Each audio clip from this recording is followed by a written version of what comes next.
Hey, so if you've ever worried about losing an earlier version of a file in 2026, version control in SharePoint is exactly what you need. It helps you track changes and restore old files anytime. All right, first, open SharePoint in your browser and sign in with your Microsoft account. Now, go to your site and open the document library where your files are stored. Next, go into Settings and make sure versioning is enabled for your library, so changes are automatically saved. Now upload a file or edit an existing one to start creating different versions over time. To check versions, just click the file and select Version History. This will show all saved changes.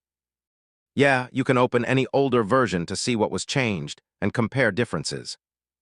If needed, you can also restore an older version with just one click, which is really useful if something goes wrong.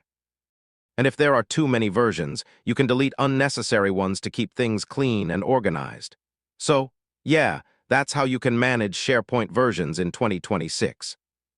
It helps you stay in control of your files and avoid mistakes. And hey, if this helped, do like, share, and subscribe for more simple tech guides like this. Thanks for watching.